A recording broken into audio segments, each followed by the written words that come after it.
ये जो पर्यटक हैं ये केवल उत्तर प्रदेश के अंदर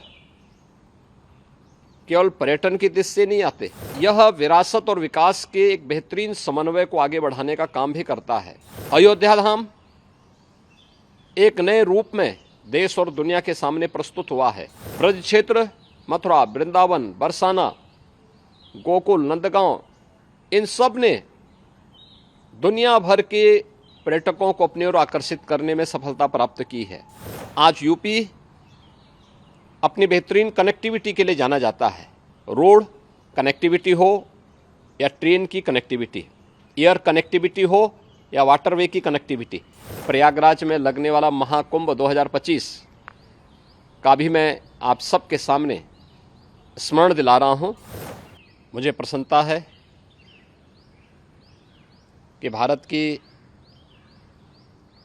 आध्यात्मिक और धार्मिक परंपरा से जुड़े हुए हृदय स्थल उत्तर प्रदेश आज पूरा देश ही नहीं बल्कि दुनिया को अपनी ओर पर्यटन की दृष्टि से लुभाने में सफल हुआ है। आदरणीय प्रधानमंत्री श्री नरेंद्र मोदी जी के विजनरी नेतृत्व में गत वर्ष उत्तर प्रदेश के अंदर 46 करोड़ से अधिक पर्यटक उत्तर प्रदेश के अलग अलग धार्मिक, आध्यात्मिक और इको टूरिज्म के या हेरिटेज टूरिज्म से जुड़े हुए साइट का भ्रमण किया है। ये जो पर्यटक हैं ये केवल उत्तर प्रदेश के अंदर केवल पर्यटन की दृष्टि से नहीं आते, बल्कि यह उत्तर प्रदेश के अंदर रोजगार सृजन में भी इनकी एक बड़ी भूमिका है। यह विरासत और विकास के एक बेहतरीन समन्वय को आगे बढ़ाने का काम भी करता है। अगर हम लोग आपको उत्तर प्रदेश के अंदर स्पिरिचुअल टूरिज्म की दृष्टि से ही देखेंगे, Ramayana circuit, Krishna circuit, Buddhist circuit, Jain circuit आदि तो हमारे पास पहले से है ही। आज काशी, बाबा विश्वनाथ का पावन धाम करोड़ों पर्यटकों को अपनी ओर आकर्षित कर रहा है। अयोध्या धाम एक नए रूप में देश और दुनिया के सामने प्रस्तुत हुआ है। ब्रज क्षेत्र, मथुरा, वृंदावन, बरसाना, गोकुल, नंदगांव, इन सब ने दुनिया भर के पर्यटकों को अपनी ओर आकर्षित करने में सफलता प्राप्त की है। बौद्ध पर्यटकों की दृष्टि से सारनाथ, कुशीनगर, कपिलवस्तु, श्रावस्ती, कौशाम्बी, संकिसा, जहां यह दुनिया भर के बौद्ध श्रद्धालुओं को अपनी ओर आकर्षित कर रहा है, वहीं जैन टूरिज्म की दृष्टि से भी उत्तर प्रदेश में अनेक संभावनाएं हैं। अयोध्या जैन तीर्थंकरों की जन्मस्थली है।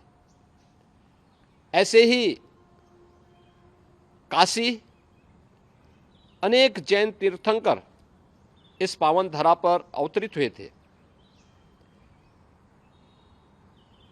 कुशीनगर की पावानगरी जैन तीर्थंकरों की पावन धरा के रूप में आज भी हम सब के लिए पूज्य बनी हुई है और दुनिया का सबसे बड़ा आध्यात्मिक और सांस्कृतिक आयोजन प्रयागराज कुंभ, यह दुनिया भर के श्रद्धालु और पर्यटकों को अपनी ओर आकर्षित कर रहा है। ऐसे ही हेरिटेज टूरिज्म की दृष्टि से देखेंगे तो झांसी की रानी लक्ष्मीबाई का किला झांसी हो या कालिंजर का किला बांदा जनपद में, आगरा का ताजमहल हो या आगरा का रेड फोर्ट, फतेहपुर सीकरी के स्थल हो या प्रयागराज का किला, रामनगर फोर्ट वाराणसी हो या फिर हम लोग जनपद मिर्जापुर के अंदर चुनार के किले का दर्शन कर लें, लखनऊ का इमामबाड़ा। ये एक लंबी परंपरा है जो भारत की हेरिटेज टूरिज्म को अपनी ओर आकर्षित करता है और इको टूरिज्म का तो ये हब जैसा ही है। चाहे वह दुधवा हो, करतनिया घाट का क्षेत्र हो, चोका हो, हस्तिनापुर वाइल्ड लाइफ हो या नेशनल सेंचुरी चंबल, सोनभद्र का सलखन हो या सूर सरोवर आगरा का, ओखला वर्ल्ड सेंचुरी हो या फिर इस प्रकार की अनेक साइट ये यूपी के अंदर मौजूद हैं। डबल इंजन की सरकार पर्यटकों की रुचि और उनकी सुविधा के लिए पूरी तरह प्रतिबद्ध है। आज यूपी अपनी बेहतरीन कनेक्टिविटी के लिए जाना जाता है। रोड कनेक्टिविटी हो या ट्रेन की कनेक्टिविटी, एयर कनेक्टिविटी हो या वाटरवे की कनेक्टिविटी, ये सभी आज हमारे पास मौजूद हैं। और जब हम विश्व पर्यटन दिवस के अवसर पर आज इस समारोह के साथ झांसी में जुड़े हैं तो स्वाभाविक रूप से 2025 मकर संक्रांति से लेकर के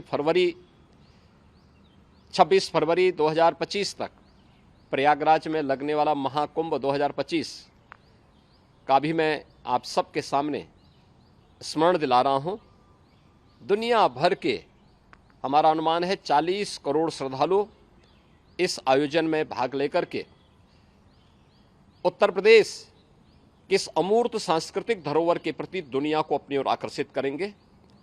मुझे पूरा विश्वास है कि प्रधानमंत्री मोदी जी के विजन के अनुरूप देश और दुनिया को अपनी ओर आकर्षित करने और उत्तर प्रदेश को पर्यटकों के एक बेहतरीन डेस्टिनेशन के रूप में आगे बढ़ाने में हम सब सफल होंगे।